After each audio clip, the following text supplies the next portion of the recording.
ओम हरिओम। योग शास्त्र में सिद्धासन का स्थान 1 नंबर पे होना चाहिए, क्योंकि सिद्धों की जो पसंदीदा आसन है वो सिद्धासन कहलाती है।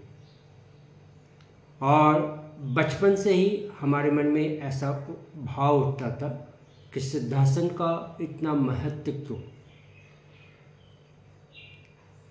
पर उस समय भी अनुभव था, एक अनुभव था कि सिद्धासन करने से कभी भी गलत विचार नहीं उठेंगे।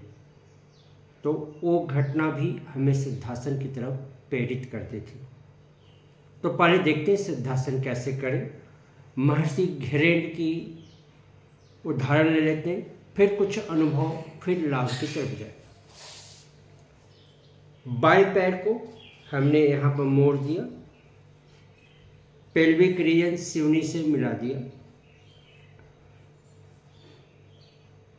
यहाँ पर हमने पेनिस से ऊपर, हमारी जो शिश्न है उससे ऊपर मैंने इसके पैर के एड़ी को रखा और इसको मैंने जमीन से इस पैर की एड़ी को मिला दिया और दूसरे पैर को अंदर से निकाल दिया। चूँकि हमें लंबे समय में बैठना होता है तो इसका अभ्यास ऐसे ज्ञान की मुद्रा में करते हैं। और महर्षि घिरेंद्र ने इसके साथ क्या किया, ऐसे करके और नासिका के क्षेत्र पर आपको देखने के लिए बोला। यहाँ हम दिखा रहे हैं नासिका पर, अग्रभाग पर दृष्टि रखते हुए।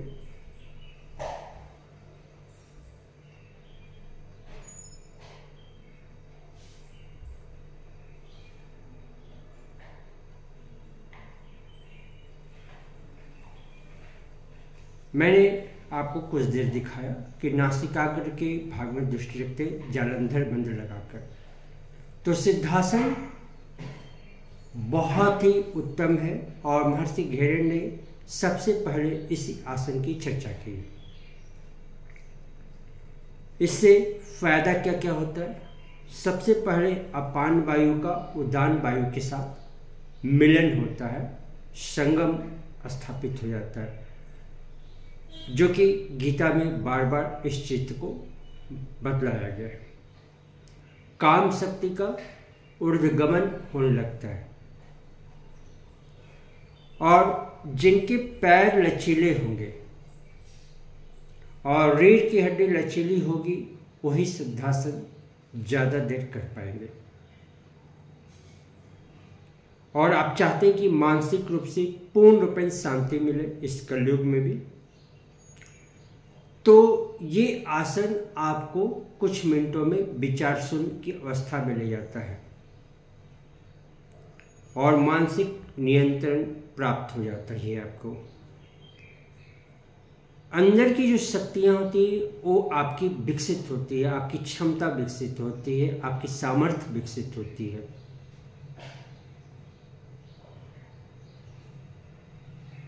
मूलाधार सतत जागृत होता है।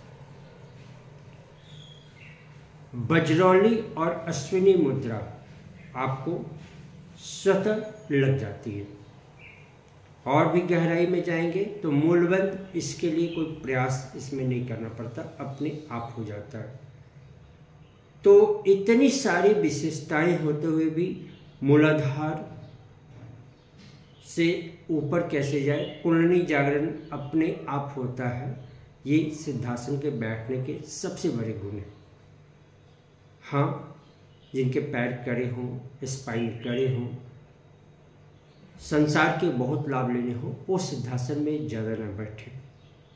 2 मिनट 3 मिनट उनके लिए पर्याप्त होगा। पर जो ऊंची साधना करना चाहते हैं वो सिद्धासन में अवश्य बैठे। सिद्धासन सिद्धों का आसन है तो आप भी उसको करें। ये मूत्र संस्थान से जो रोग होते हैं वो सिद्धासन वाले को कभी नहीं होते। हमने मूत्र संस्थान के ऊपर एक वीडियो बनाया था, छोटा सा वीडियो मतलब था, तो उसमें इसकी चर्चा नहीं की क्योंकि ये आम लोग उसको उतने अच्छे से नहीं कर पाएंगे, क्योंकि ये व्यक्तिगत की बात है।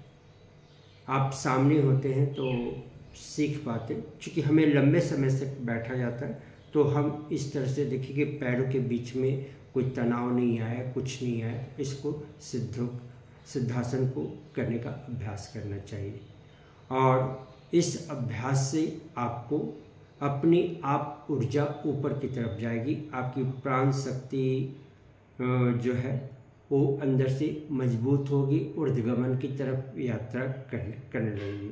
तो आप सोचिए कि सिद्धासन कितना लाभदायक है और इस आसन को करने से कितने फायदे हैं।